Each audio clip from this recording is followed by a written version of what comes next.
Assalamualaikum warahmatullahi wabarakatuh. Apa kabar teman-teman semuanya? Salam sehat jiwa. Semoga teman-teman semua dalam keadaan sehat walafiat. Oke, kali ini pertemuan kita akan membahas tentang sebuah edukasi untuk asuhan keperawatan jiwa. Dan tentunya pada pertemuan kali ini kita akan membahas tentang asuhan keperawatan jiwa pada anak jalanan. Ayo kita sama-sama lihat videonya.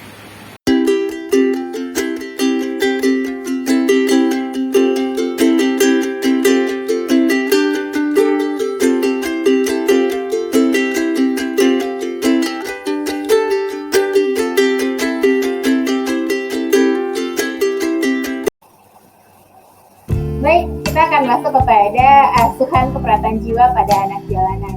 Nah, teman-teman pasti pernah melihat banyaknya anak jalanan di luar sana. Baik itu mau pagi, siang, malam, ataupun sore. Anak jalanan itu rame banget. Nah, sekarang kita akan melihat bagaimana sih keperawatan jiwa tentang anak jalanan sendiri. Oke, kita masuk yang pertama. Tentunya kita harus tahu dulu apa sih pengertian dari anak jalanan tersebut. Anak jalanan atau biasanya kita sebut dengan singkatan AJAL adalah sebuah istilah umum yang mengacu pada anak-anak yang memiliki kegiatan ekonomi di jalan, namun mereka masih memiliki hubungan keluarga dengan orang lain ya. Jadi maksudnya dia masih punya keluarga, dia masih punya sanak saudara, tapi memang mereka itu difokuskan di jalanan untuk mencari uang untuk kehidupan ke depannya. Kadang banyak ya anak-anak ini yang mereka memang dipekerjakan khusus oleh keluarganya, atau ada oknum-oknum tertentu yang mempekerjakan mereka di jalanan. Sehingga ketika mereka mendapatkan uang, mereka harus nyetor kepada si oknum tersebut. Nah, kalau misalkan mereka sudah memberikan setoran sesuai dengan target dari oknum tersebut, nanti oknum tersebut akan memberikan dia makan. Kalau enggak, bisa aja banyak hal yang terjadi. Jadi menurut saya teman-teman, jangan terlalu percaya dengan anak-anak jalanan. Karena kalau teman-teman ingin memberikan sedikit uang untuk makan anak jalanan, percayalah ya, ketika teman-teman pergi dari sana, anak jalanan itu akan langsung disamperin sama si oknum tersebut atau sama orang yang mempekerjakannya, baik itu keluarga ataupun orang lain. Nah, di sini kita sama-sama lihat kalau PBB bilang ya, anak jalanan itu adalah anak yang menghabiskan sebagian besar waktunya di jalanan untuk bekerja, bermain, atau beraktivitas lain. Biasanya anak jalanan ini dia tinggal di jalanan karena dicampakkan atau tercampakkan dari keluarganya tidak mampu, sehingga dia menanggung beban ya karena kemiskinan atau kehancuran dari keluarganya, sehingga mereka memang hidup di jalanan, tidur di bawah jembatan ataupun di jalanan-jalanan, atau bahkan ada anak-anak yang tidur di emperan-emperan pertokoan. Nah, banyak banget nih kita ketemu kayak gini ya teman-teman ya. Sedangkan teman-teman bisa sama-sama kita lihat dari Depsos Republik Indonesia itu mengatakan bahwasanya anak jalanan adalah anak-anak dengan usia 18 tahun ya, di bawah 18 tahun maksudnya. Itu terjadi karena berbagai macam faktor seperti faktor ekonomi, konflik dia dengan keluarganya, sampai kepada faktor budaya yang membuat mereka harus turun ke jalanan. Menurut Undang-Undang Nomor 23 tentang Kesehatan Jiwa menyebutkan penyebab munculnya anak jalanan itu ada beberapa hal. Yang pertama, keluarga yang nggak peduli. Keluarga yang nggak peduli itu seperti apa ya? Keluarga yang tidak peduli itu seperti yang acuh tak acuh terhadap anak-anaknya. Contoh, anaknya pulang, ya terserah, anaknya nggak pulang, ya nggak apa-apa gitu. Bahkan anak yang hilang berhari-hari itu nggak dicari sama sekali gitu. Atau keluarga yang malu, bisa jadi keluarga yang malu ini dalam artian dia ada faktor-faktor tertentu yang membuat dia tidak mengerti anak ini gitu. Bisa jadi anak yang lahir luar nikah, atau anak yang tidak diakui oleh ayahnya atau oleh keluarganya, dan anak-anak yang memang menurut keluarga itu sebuah aib gitu. Nah, lalu obat yang tidak diberikan ini maksudnya seperti apa? Contoh, anak-anak ini dia menderita sebuah penyakit yang memang harus continue minum obat gitu. Nah, sementara keluarga tidak mampu dan keluarga nggak bisa memberikan pengobatan secara maksimal ya buat anak-anak tersebut, sehingga apa? Anak-anak tersebut dibuang di jalanan. Ada juga karena keluarga yang nggak tahu maksudnya itu apa. Si anak bisa aja kabur ya, gara-gara bisa jadi karena dia berontak ke orang tuanya ingin membeli sesuatu tapi orang tuanya nggak mau beliin, terus kabur, mencoba untuk ingin hidup mandiri tanpa bantuan orang tua. Gue bisa kok tanpa bokap nyokap gue gitu. Tapi ternyata ketika mereka sudah mencoba turun langsung, ternyata nggak bisa untuk hidup itu butuh uang gitu ya, sehingga ya mereka harus mencari pekerjaan untuk menghasilkan uang, tapi pendidikan nggak cukup misalkan, atau lapangan pekerjaan itu nggak ada, ya satu-satunya jalan hanya mencari nafkah di jalanan. Lalu ada juga orang yang tersesat atau karena urbanisasi. Nah, bisa jadi nih karena satu hal yang terjadi di daerah tersebut sehingga membuat anak tersebut melarikan diri atau pindah dari satu tempat ke tempat lainnya, yang membuat si anak ini jadi tinggal di tempat yang baru, di daerah yang baru, sehingga apa? Sehingga mereka harus mencari pekerjaan ya. Mencari pekerjaan, namun pekerjaan itu sangat susah untuk dicari, maka dia harus makan, daripada ibaratnya dia maling atau segala macam, ya udah dia minta jalan. Terkadang anak jalanan ada maling juga loh teman-teman ya. Itu kenapa? Ya karena dia udah coba bersihin kaca mobil orang, lap-lapin mobil orang, ternyata orangnya ngasih duit gitu, sementara perut ini nggak bisa ditahan gitu ya. Jadi alhasil ya udah balik aja gitu. Nah, ini adalah faktor-faktor yang bisa muncul menyebabkan anak jalanan itu menurut Undang-Undang Kesehatan Jiwa Nomor 23. Sekarang kita masuk ke karakteristik anak jalanan. Nah, karakteristik anak jalanan sendiri, ciri-ciri fisiknya adalah kulitnya berwarna hitam kusam. Kebanyakan anak-anak itu berbadan kurus, ceking, rambutnya kemerah-merahan dan pakaiannya itu nggak terurus. Ya maklum lah ya, anak jalanan terkadang baju yang dipakai itu bisa jadi 10 hari baru diganti atau nggak pernah diganti sama sekali. Untuk mandi pun juga susah teman-teman. Untuk mandi kadang bisa numpang ke masjid atau ke kamar mandi di SPBU atau tempat-tempat lain. Namun mereka tidak punya baju ganti sehingga bentuknya itu seperti tidak terurus. Nah, kalau ciri-ciri psikisnya itu mobilitasnya tinggi, dia memang mau kemana aja asalkan bisa dapat duit, di jalanan mana aja asalkan dapat duit gitu ya. Terus acuh gak acuh, kayak seolah cuek dengan lingkungan, tapi kalau untuk sesuatu hal yang menghasilkan duit dia akan kenceng banget ke situ. Terus penuh curiga. Kenapa anak jalanan penuh curiga?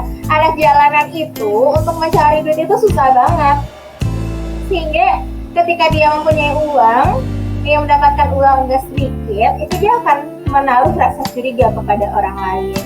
Nah, anak jalanan juga sangat sensitif banget ya, sangat sensitif, otaknya keras ya, nggak mau tersinggung sedikit pun. Terkadang masyarakat ada yang menegur. Nah, ketika masyarakat menegur dengan tujuan yang baik, dia akan merasa sangat sensitif sehingga dia emosi. Kadang dia marah-marah, kadang bahkan dia bisa memukuli orang tersebut. Tapi jangan salah, anak jalanan adalah anak-anak yang kreatif. Kenapa kreatif? Dia memikirkan bagaimana cara untuk bisa bertahan hidup. Dia memikirkan bagaimana cara agar bisa menarik orang sehingga orang tersebut mau memberikan uang untuk dia. Bagaimana cara dia menghasilkan uang? Itulah yang kita bisa lihat sekarang ini di jalanan. Banyak orang-orang dengan berbagai macam atribut di jalanan, sehingga ada yang mencat badannya, sehingga ada yang ibaratnya joget-joget di jalanan gitu ya. Itu adalah anak-anak jalanan yang kreatif. Nah, anak jalanan ini juga punya semangat hidup yang tinggi. Dia berani menanggung resiko dan mandiri. Kenapa? Karena dia nggak tergantung sama orang lain. Dia hanya mementingkan bagaimana supaya dia bisa hidup. Itu aja menurut anak jalanan ya. Lalu kita akan lanjut ke yang berikutnya. Untuk layanan. Layanan yang dibutuhkan oleh anak jalanan dan gelandangan psikotik itu adalah kebutuhan fisik. Ya, kita nggak muluk-muluk teman-teman ya. Namanya untuk hidup, kita pasti butuh makan. Kita pasti butuh seperti pakaian. Kita pasti butuh untuk rumah dan kesehatan. Nah, itu sangat dibutuhkan oleh anak-anak jalanan. Lalu dia juga harus memiliki kebutuhan layanan psikis berupa terapi-terapi dari psikiater ya, atau dari keperawatan, bahkan dari psikologis. Kenapa? Karena dia butuh banget yang namanya terapi, baik itu kejiwaan ataupun itu terapi-terapi medis lainnya. Karena rentan sekali anak jalanan terkena penyakit, baik itu penyakit fisik ataupun penyakit mental. Dan anak jalanan juga harus dipenuhi kebutuhan sosialnya, seperti anak jalanan harus rekreasi, harus punya kesenian ya, harus ada kesenian dan olahraga biar hidupnya tetap seperti anak-anak lainnya. Lalu layanan kebutuhan ekonomi berupa bagaimana sih cara dia bisa bertahan hidup tapi dengan keterampilan-keterampilan tertentu, dengan keterampilan usaha, dengan keterampilan kerja, dan bahkan dengan penempatannya di dalam masyarakat. Jadi ada terkadang lembaga-lembaga tertentu yang ibaratnya melatih anak-anak jalanan untuk bisa berkarya, sehingga karya-karya anak jalanan ini akan dijual dan hasilnya itu akan diberikan ke anak-anak tersebut. Nanti setelah anak-anak tersebut mandiri, dia akan bisa membuka usaha sendiri dan bisa berdagang sendiri untuk menghasilkan perekonomian yang bagus untuk hidupnya. Lalu yang terakhir adalah kebutuhan rohani. Ini yang paling penting. Anak jalanan harus dibekali dengan rohani. Kenapa? Ya, walaupun mereka hidup di jalanan, tapi mereka harus ingat Tuhan. Mereka harus menjalankan kewajiban sebagaimana mestinya, ya, sebagai orang yang beragama, dia harus tetap menjalankan. Sehingga ketika anak jalanan mempunyai ilmu agama, bekal rohaninya pas, dia tidak akan ada istilah untuk mencuri, menyakiti orang lain, maling, dan segala macam. Sehingga dia akan menjadi anak-anak yang benar-benar taat pada agamanya. Kira-kira anak-anak jalanan di sekitar kamu gimana ya? Apakah sudah bisa kita berikan kebutuhan ini semuanya? Atau apakah kebutuhan ini semua sudah tercukupi? Oke, kita lanjut ya teman-teman. Nah, di sini ada sumber coping bagi anak-anak jalanan. Nah, yang pertama adalah disonasi kognitif atau gangguan jiwa aktif. Nah, di sini bisa aja memang adanya gangguan-gangguan jiwa yang aktif pada anak jalanan. Ada juga sumber coping lainnya adalah pencapaian wawasan. Ya, wawasan yang semakin tinggi akan semakin bisa memperbuat coping tersebut. Lalu kognitif yang konstan, pemikirannya yang konstan, pemikirannya yang itu aja gitu ya. Lalu bergerak maju untuk mencari sebuah prestasi. Nah, ini yang bagus banget nih sumber copingnya, sehingga dia akan berpacu bagaimana supaya bisa mendapatkan sesuatu hal yang bisa membanggakan atau sebuah prestasi yang bisa dibanggakannya. Sementara mekanisme coping dari anak jalanan sendiri adalah yang pertama regresi. Regresi ini adalah sesuatu yang berhubungan dengan masalah dalam proses informasi dan pengeluaran sejumlah besar tenaga dalam upaya mengelolakan ansietasnya. Jadi, bagaimana cara upaya dia untuk mengelola tentang kecemasannya, ya, bagaimana supaya dia mengurangi rasa cemasnya. Nah, anak jalanan untuk mekanisme coping dia juga bisa melakukan menarik diri. Tapi hati-hati, Ketika anak jalanan menarik diri, itu juga akan bisa menimbulkan gangguan jiwa, ya, yang bisa kita sebut dengan isolasi sosial. Dan anak jalanan juga bakalan bisa melakukan mekanisme coping dengan cara mengingkari atau pengingkaran. Nah, itu adalah sumber coping dan mekanisme coping pada anak jalanan.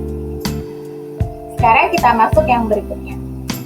Yang pastinya, ketika kita bahas tentang asuhan keperawatan, ujung-ujungnya adalah diagnosa keperawatan apa sih yang biasanya muncul untuk anak-anak jalanan. Oke, yang pertama adalah harga diri rendah. Kenapa harga diri rendah? Yes, that's right. Jadi, ketika anak-anak berada di usia seperti anak-anak di bawah 18 tahun, dan nanti dia akan melihat di jalanan, ya seperti di lampu merah, dia melihat anak-anak lain yang seusia dengan dia, mungkin pakai pakaian yang bagus, naik mobil mahal, bisa membeli apa aja, bisa makan apa aja yang dia sebenarnya nggak bisa makan, gitu. Itu akan menimbulkan harga diri rendah.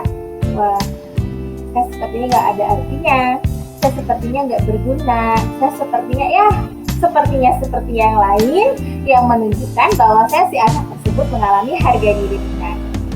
Next, diagnosa keperawatan yang bisa muncul adalah isolasi sosial.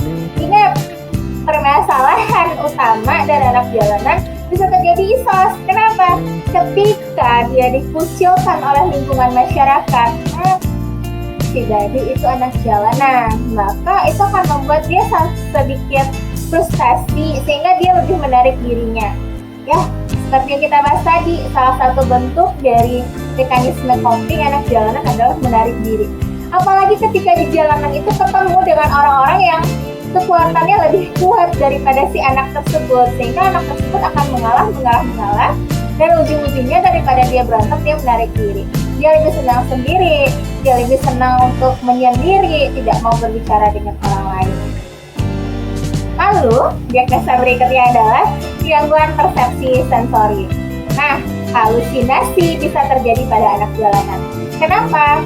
Karena anak-anak jalanan itu dia seperti bisa mengkonsumsi apapun yang bisa menimbulkan halusinasi. Contoh, dia bisa melakukan perpisahan lem, atau dia bisa mengkonsumsi obat-obat penenang dan lain-lainnya. Kenapa? Semakin besar tuntutan untuk anak-anak jalanan, maka akan semakin stres dia dalam menjalani kehidupan.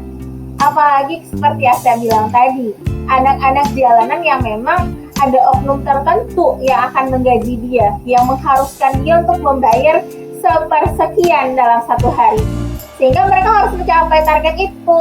Kalau nggak capai target bagaimana? Nah, itu yang bisa terjadi pada anak-anak tersebut. Sehingga dengan mengkonsumsi obat-obatan atau perhisapan lem, membuat mereka jauh lebih tenang, membuat mereka jauh lebih nyaman, dan hal ini otomatis akan mengganggu sistem persyarafan di otaknya yang bisa menimbulkan halusinasi.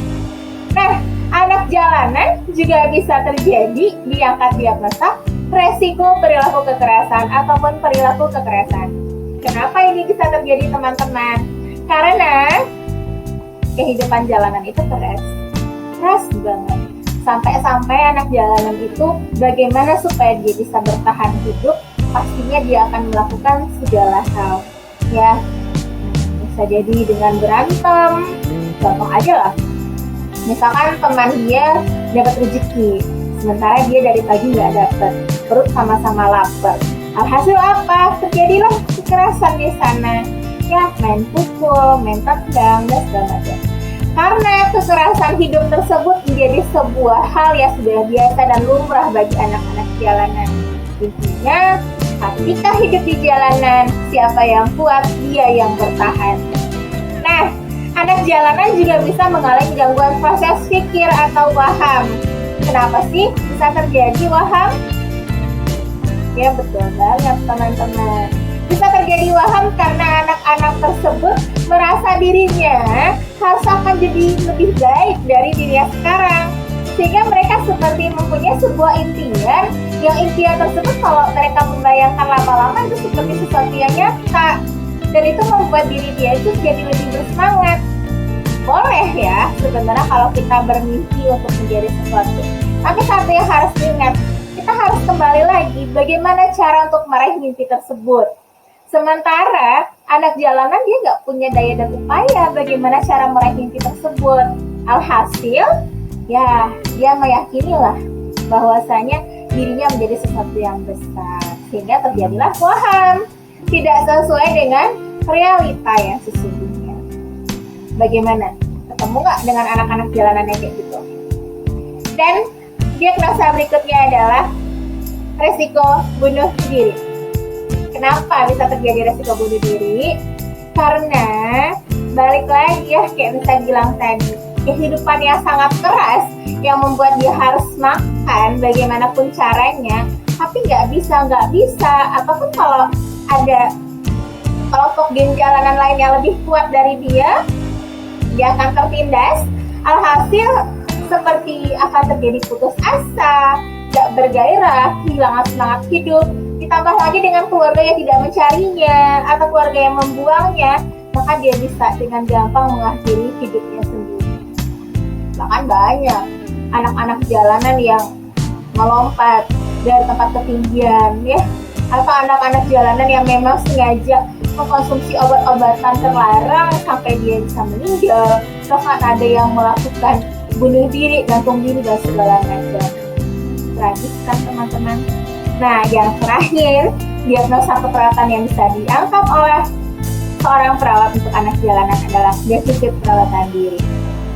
Coba teman-teman bayangkan, gimana sih anak-anak jalanan itu bisa mandi? Ya, kalaupun bisa mandi, apakah bajunya berganti? Jarang teman-teman. Ya, kalaupun bajunya diganti, paling dia ganti itu cuma sekali 5 hari, sekali 6 hari, ya. Karena nggak mungkin anak jalanan bawa backpacker ataupun sebuah koper di jalanan untuk ganti baju, tidak. Karena mereka hidup di jalanan. Ya, ibaratnya dunia luar itu adalah sesuatu hal yang membuat mereka harus merasakan itu adalah rumahnya. Otomatis defisit perawatan diri sangat terjadi, bisa banget terjadi untuk anak-anak jalanan. So, apa yang harus kita lakukan untuk itu? Nah, makanya kita harus biasakan untuk memenuhi kebutuhan dari anak-anak jalanan tadi, baik dari kebutuhan psikis, psikologis. Tapi lebih penting, teman-teman harus memaksimalkan untuk pemenuhan kebutuhan untuk anak jalanan itu adalah kebutuhan keterampilan, bagaimana supaya dia bisa bertahan hidup. Jangan diajarkan anak-anak tersebut untuk tidak bekerja lalu dia mendapatkan uang, tidak. Tapi suruh dan ajarkanlah dia bagaimana cara membuat sebuah keterampilan, sebuah karya yang bisa dibayar oleh orang lain, dan dia merasakan bagaimana rasa perjuangan untuk mendapatkan uang tersebut untuk makan. Sehingga ketika hal itu terjadi, resiko-resiko seperti perilaku kekerasan dan yang lain-lain itu bisa sangat berkurang. Jadi pesan saya adalah sebagai seorang perawat semuanya harus benar-benar fokus kepada lingkungan dan jangan hanya menganggap mereka anak jalanan biasa yang harus kita jauhin atau yang harus jijik kita melihatnya, tapi buatlah mereka itu menjadi seorang manusia yang bermanfaat dan berdaya guna. Sekian dari saya, thanks for your attention. Salam sehat.